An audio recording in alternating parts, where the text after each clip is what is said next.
What is going on, guys? People ask me all the time, it's like, oh, what are you gonna do for this weekend? And honestly, I don't know until probably a few hours before I do it. So this past weekend was one of those times. So I didn't have anything planned. I was actually gonna go play Pokemon Go and just hang out at on the college campus near where I live. It's like 10 minutes away, whatever. But it's like where a lot of people go to play.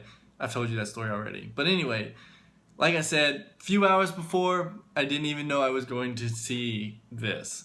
But basically what happened was someone needed a ride to go to a concert. And I was just like, they're like, is anyone going to this concert? And I was like, well, I don't have tickets. I don't know what it is. There's this thing called Fun Fest, and I just didn't know what it was. I had heard about it, and then I didn't even know they had concerts. But this person was like, yeah, they have concerts or whatever. And then it's like, I can't remember the first person. They were on Thursday. Friday was the day that I did it on. It was the Charlie Daniels Band. And then Saturday was a band called The Fray. And Fray was the big one, but I didn't even know who they were. I might have known some of their songs, but I didn't know who they were.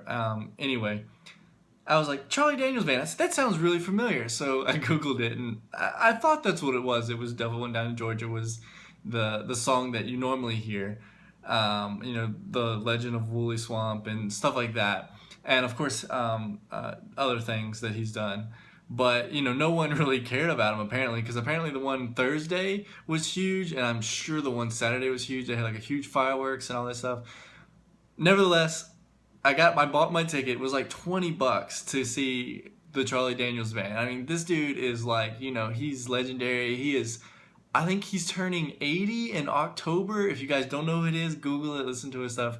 But anyway, they said no filming, and I kind of did obey that. Mostly I took pictures and stuff like that, but I filmed everything where he was talking. How about that? So for this video not to get any copyrights, that's why I'm apologizing now ahead of time, that this is as close as I could get, and this was me filming standing for an hour.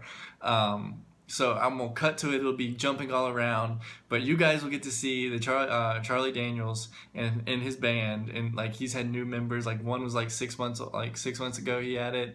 The drummer was good. The pianist was good. I mean, like when I say the drum and the guitar guy was just insane, and then Charlie Daniels was good anyway.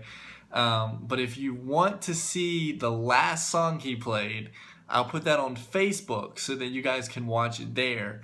But here will just be him talking, and he was super funny. He played all kind of other music like throughout there. Like he played Rocky Top Tennessee, which now has a whole new meaning for me because I live in Tennessee now rather than Virginia. But nevertheless, he played all kind of stuff. He played Johnny Cash, he played Merle Haggard, he played his own stuff. All kind of different things. But anyway, I'm gonna stop talking and I'll let you guys into it because this video will probably be quite long. But anyway, guys, thank you so much for watching. Enjoy. Ain't it good to be alive, mid-Tennessee? Mercy me, thank you so much for being with us. Kind of cooled down a little bit, ain't it? And that's a good thing, ain't it? Here's a song off our latest album. We call the album Off the Grid because it's the first acoustical album we ever did. We call it Doing It Dylan because it's 10 songs written by the great Bob Dylan. Here's one called Tangled Up in Blue. You know what? What? Next year, I'll be living in Tennessee 50 years. I moved here when I was 5 years old. Not really. But I tell people when I leave Tennessee, I won't go to heaven. That's the only better place I know of. Yeah, buddy. But I was actually born in another fine place over in North Carolina. Oh, hell, buddy. If you go as far east as you can and go a little bit south and turn left and go as far as you can without driving into the Atlantic Ocean, you come to my hometown of Wilmington, North Carolina. Now, it's down in the southern part of North Carolina, what's known as the low ground. There's some strange things that happen in the low ground. Over periods of thousands of years, these great big holes come in the ground. And water goes in there. And bugs.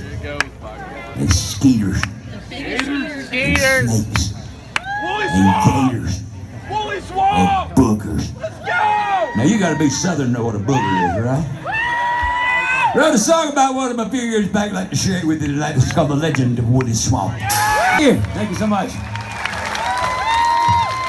Back when I was young, I know it's been a long time ago, but I was actually young one time, and growing up, state-of-the-art communication gear was a dial telephone and a party line. Now, I know most of y'all too young to remember that, but down in the rural part of North Carolina I came from, there just wasn't enough phone lines to go around, so the phone company would allot 1, 2, 3, 4, maybe even to push 5 families on one phone line. There'd be 1 ring, 2 rings, 3 rings, and so on, to tell whose phone was ringing. But it didn't make any difference whose phone rang. Everybody picked it up. One person would pick it up and say, hello, and everybody else would pick it up and put their hand over the mouthpiece so you couldn't hear them breathing. Everybody listened in on everybody. So you might guess, as I grew up, and technology started exploding on such an exponential level, it kind of intimidated me. I had no entree into that world at all. In fact, the first computers I remember hearing about were about the size of a good-sized hotel room. Really? So I decided I would just ignore it. I just ignored all that stuff. I said, I don't need my life complicated with it, so I just leave it alone. In fact, I have to admit, my son has dragged me kicking and screaming into every kind of technology I ever got involved in. Started years ago. Dad, you need a computer. I do not want a computer. I don't want nothing to do with a computer. I don't need my life. Dad, you're getting... Okay, so I got that blank computer. Then it was, Dad, you need to do email. Email? I got stamps and envelopes and stationery and pens. What the heck do I need to do email for? Dad, it's instant. It's okay, so I went ahead and do email. I didn't even argue with him when he told me I needed a website. I just went ahead and got it. But when he came to me one day and said, Dad, you need a Twitter. Son, what in the hell is a Twitter? But he talked me into it again. I'm glad he did. You know, it's amazing what you can say in 140 characters or less. I'm kind of opinionated sort of person. I'm always spouting off about the way I feel about things. Some people like it and some people don't, but I'm always hearing from the ones that don't. I get called all kinds of names. I've been called names you can't find in a Chinese dictionary. Don't bother me at all. I got on my Twitter account the other day and said, okay, for all you people out there that call me a redneck and a hillbilly, I got 2 words. Thank you. Thank you, kindly. December the 7th, 1941. It was a cold, gray, blustery day on the Carolina coast. I was 5 years old, and my family was at my granddad's house, listening to his big 4-mile radio, a scratchy overseas broadcast that was telling us that the Japanese Imperial Air Force had bombed our naval base in Pearl Harbor. I was much too young to grab the gravity of what was going on, but I knew something very serious had happened, and my formative years were during the Second World War. My hometown, Wilmington, North Carolina, played a very strategic part in the war because we had a shipyard that built Liberty ships, and it was also a port city where oil tankers and cargo ships sailed out through the mouth of the Cape Fear River and across the Atlantic to service our troops in Europe. Many of them sunk just off our coast by German U-boats. So close it was said sometimes you could see the fires of battle from our beaches. So we took the war very seriously. We never knew when the Nazis might try to bring it on shore. I learned a lesson in those days, folks, that will last me the rest of my life. Only 2 things protect America: the grace of Almighty God, the United States military. It was that way in 1941, it's that way in 2016, and will remain that way as long as America stays a free and sovereign nation.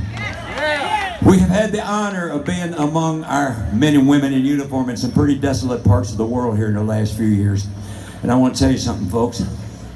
No matter if you find them at a base in this country or some hellhole over in Afghanistan or Iraq, they're the best we've got. There are no finer Americans than ones you see in uniform. We owe them an unpayable debt of gratitude.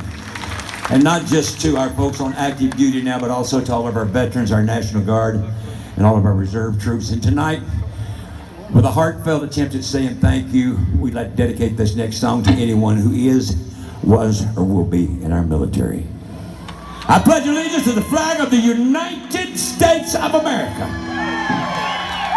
and to the republic for which it stands, one nation, under God, indivisible, with liberty and justice for all. Thank you. Bless you. Thank you so very much.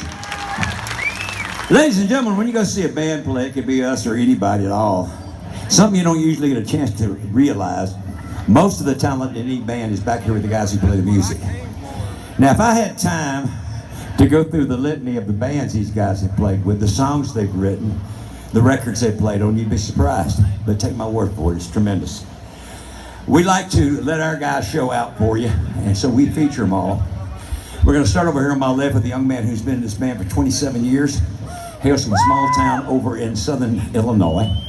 And a point of case, if I didn't tell you this, you wouldn't know. He had a #1 song with Travis Tritt back in 1999 called Tell Me I'm Still Dreaming.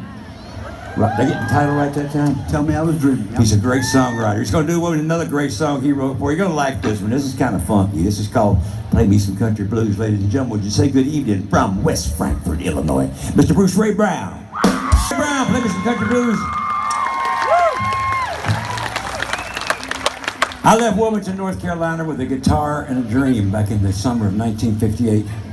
And in the ensuing 58 years, I've made my living doing this. As you might suppose, I've had the honor of standing in front of some fine musicians. But I've never stood in front of the finest bunch you'd see on stage with me tonight in all those 58 years. We'd like to let them prove their worth for you right now by doing an instrumental song that features them all. We wrote this song specifically for this reason. It's called Black Ice. So very much. You can tell a classic because they're one of a kind. And sometimes in the music business, people get to be such classics. They're such a one-of-a-kind, talented person that they get to be known by just their first names. We all know who Elvis, and Dolly, and Willie, and Merle. Country music lost one of its great, great classic singers a few weeks ago when Merle Haggard died. We would like to pay tribute to him tonight. First time most of the world ever heard about CDB was way back in 1974 when we released an album called Fire on the Mountain. That album, believe it or not, is 42 years old. And oddly enough, some of our most requested songs are still songs called Fire on the Mountain. Here's one of them. Thank you. Thank you so much. When I first went to Nashville back in 1967, I was just another young man with a guitar who showed up in town to try to make a good business. It's a tough, competitive town. It was then and it is now. You don't run into very many superstars at this stage of your career. But I did run into one several times out around town, and he went out of his way to be nice to me for no other reason. That's just the kind of guy he was. I'll never forget what that meant to me at that time in my life, and I think such kindness deserves to be remembered. Tonight, we'd like to pay tribute to one of the greatest. I introduced you to Bruce Brown a little earlier in the show. I'd like to make acquainted with the rest of the guys right now. I'm going to start a young man over here in the keyboards who's been in the band for 5 years now almost, right? Hails from beautiful Shenandoah Valley, Virginia. Ladies and gentlemen, would you please welcome on keyboards from Roanoke, Virginia, Shannon Wickline.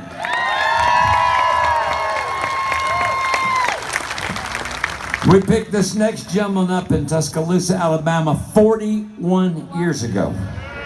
He's been a very intricate part of all the music we've played since then. Ladies and gentlemen, would you say good evening to the veteran in the outfit? On bass guitar from Holt, Alabama, Mr. Charlie Hayward.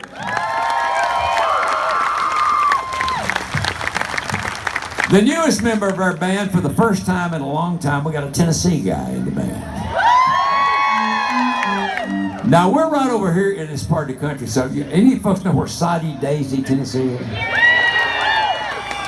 Well, I sure am glad, because this is the only place I've been where anybody knows where it is. I've been here 50 years, I don't even know where it's at. Ladies and gentlemen, would you please welcome Soddy Daisy, Tennessee on drums, Run Ganaway.